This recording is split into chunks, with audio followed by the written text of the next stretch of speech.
Hey y'all, so today we're going to be talking about the Conquer Trilogy's purpose, and what I'm going to do in this video is break down to you book by book what the purpose of each book is about, except for book 3 really. We're not going to get into that too much because that's for later on, but let's get started with the very first book in my series, Conquer.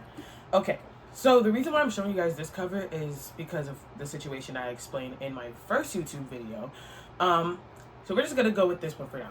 But this is the first book in the Conquer Trilogy, Conquer, okay? And let me get into the purpose of what this book is supposed to show to its reader. So first thing it's supposed to do is set the tone for the story. So that is a given, right? That is obvious. I don't have to explain that one too much. Basically the tone is kind of like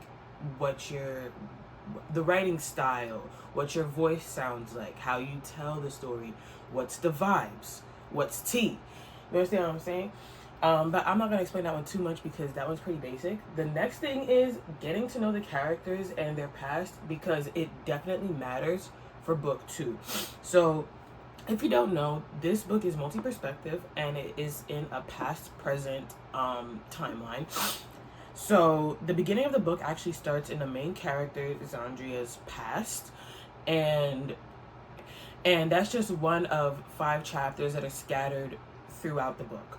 Now aside from Xandria's past, we also have Liam, Venus, Isaiah, and Aruni. So we also have a chapter for each of these characters, and even though Liam and Aruni are related, Aruni's the younger sister by 2 years, and Liam is the older brother, of course, by 2 years. But each of them have their own perspective in their past, basically showcasing to you where their abilities came from.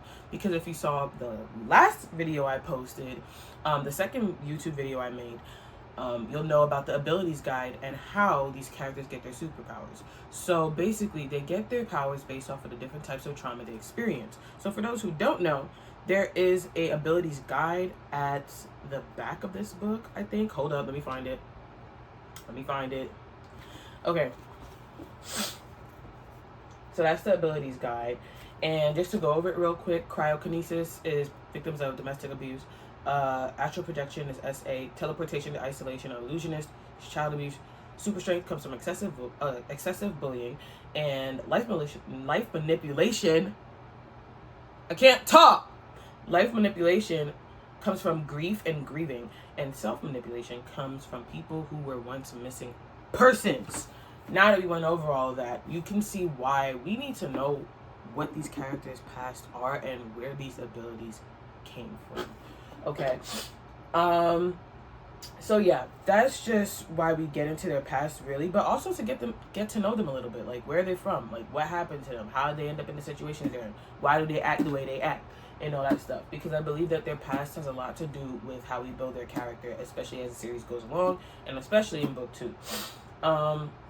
The next thing is a training arc. So anytime I market this book on like TikTok live or like TikTok videos or whatever, I always talk about how basically most of the book, if I had to guess, about 2/3 of the book is just a training arc.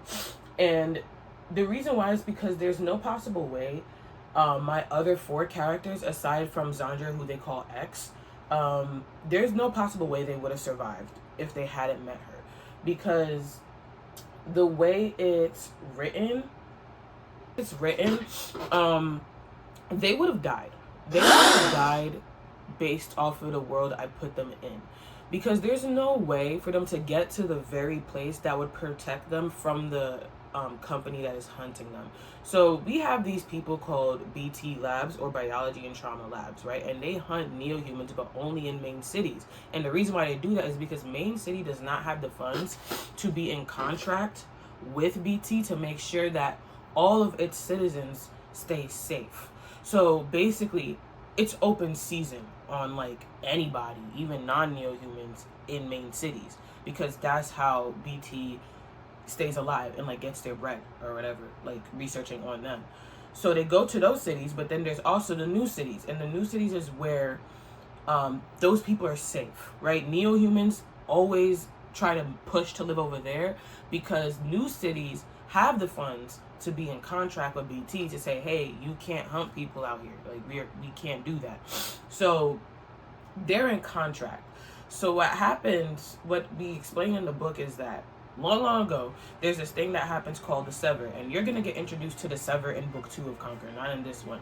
But there's this thing that happens called the Sever, where neo-humans started appearing in certain cities, and those cities got cut off. But there were some cities that were more well off than the other cities, and the ones that were well off were heavily funded, right? So each city was given a lump sum, but cities with like minority groups in it weren't given enough lump sum to really start up their city and really take care of themselves apart from the rest of the country. But new cities were. And that's why they were able to be in contract with BT to make sure that its citizens stay safe.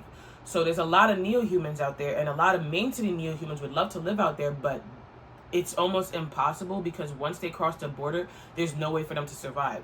So there's this funny thing that happens at the end of book 1 where I don't want to spoil it, but let's just say that they quickly realize that even if they were to make it into New York City, I'm sorry, but even if they were to make it into New City, right, they wouldn't know how to survive because they don't have the money. Where do they get the money from to survive out there? So the borders to every new city that's paired up with a main city, so for example, a main city 27, a new city 27, every new city doesn't have security at its border because guess what? They know that even if your broke ass try to make it in there, can I say that? Hold up. But yeah, the new cities know that even though you try to make it in there with your broke self, they know that your chances of surviving out there are very low because you don't have the funds to survive out there, and you probably would never get a job out there because they know you're from main city. So they purposely make it hard. So that's why they probably wouldn't have survived that trip anyway. And if they didn't survive that trip and they ended up staying in the main cities, what would have happened is that they would have got killed through the BT system, right? They would have got snatched up by BT Labs. Or, for example, Isaiah, I think they mentioned this in the book, he probably would have got suspended and went missing. Because that's what happens to kids that, like, don't have it together in school and, like, get into a lot of trouble, like, troublemaker kids. They disappear. So it's like, had he not met Liam that day, which you have to see what happened when he meets Liam, had he not met Liam that day, I'm telling you, he would have died. He would have died. And that was before Isaiah even got his ability, so he definitely would have died. But anyway, so yeah, that's why the entire thing is a training arc, because once they meet X, the main character, she's the one who teaches them how to use their abilities, because X is a special case where you'll see what happens with her, but X is a special case where she has multiple abilities. She has 6 abilities. Cryokinesis, she has astral projection, she could teleport, she has super strength, and shoot, I can't even remember them. At the moment, I'm not even gonna hold you, because she got a lot going on for real. Oh, and she's also an illusionist. So because she has all these abilities, and of course they all have their different abilities, she's able to teach them all in some kind of way because she knows about these things already because of her past. Hence why she has 5 chapters of her past scattered throughout the book. So yeah, that's basically why we do that, and she's able to teach them, and we spend a lot of time learning. And because their abilities are directly connected to the things they went through, of course it's going to take more time to unpack, because now it gets a little personal. You know what I mean? Now while we talking about nitty gritty stuff, like what happened with your trauma, and how did that affect you, and how do you live with it, and trust, because trust is broken when you go through traumatic events, right? So even learning to trust, learning to be a good friend, all this stuff is happening during their training arc. So that's why this stuff is going to take some time. Okay, so if you like training arcs, I got you.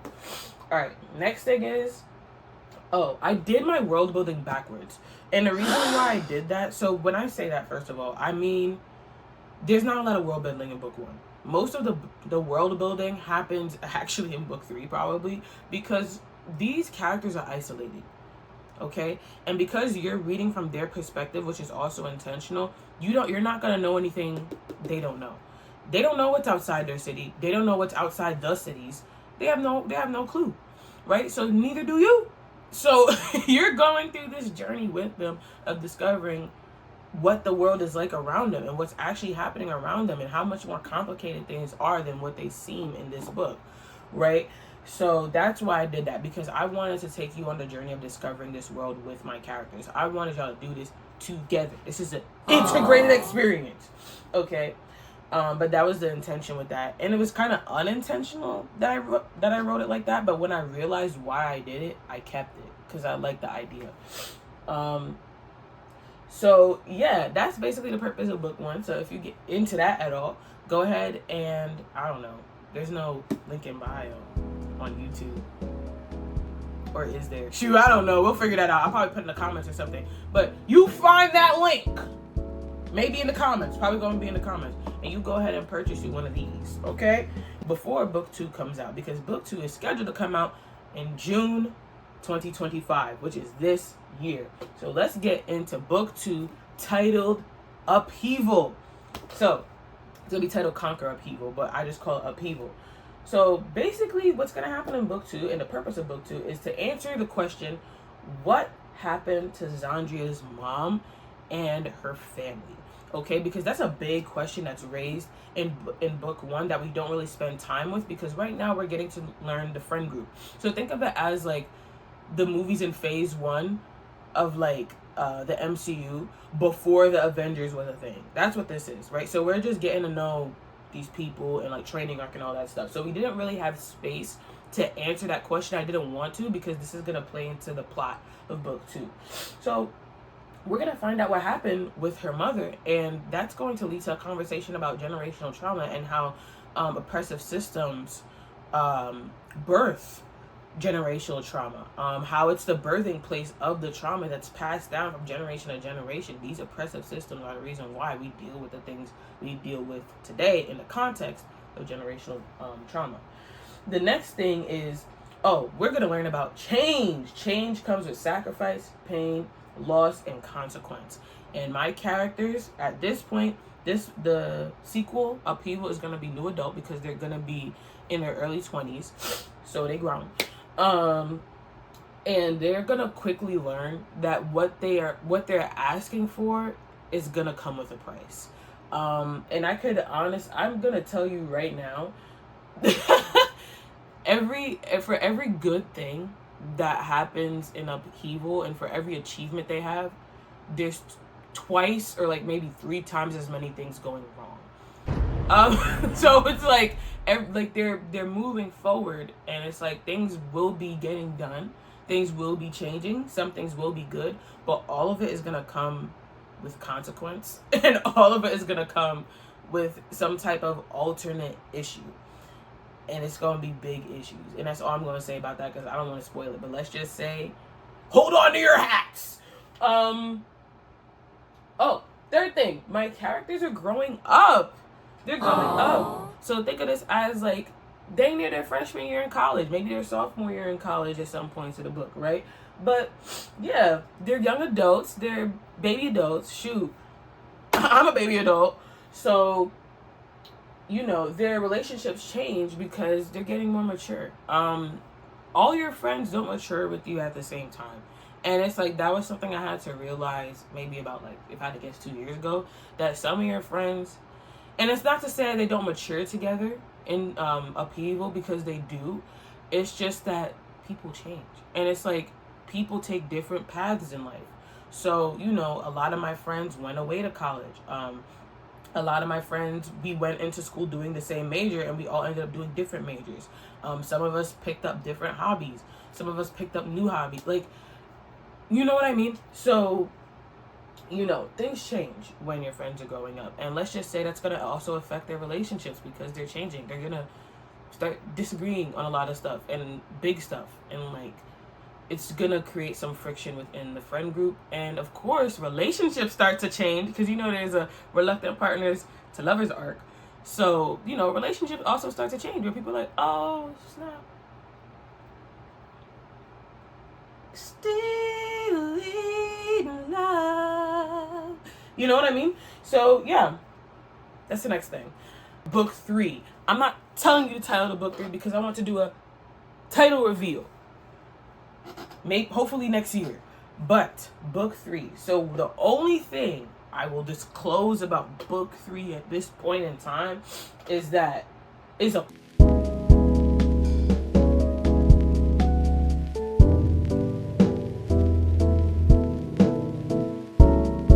and I hope to see you next time in my next YouTube video. Bye.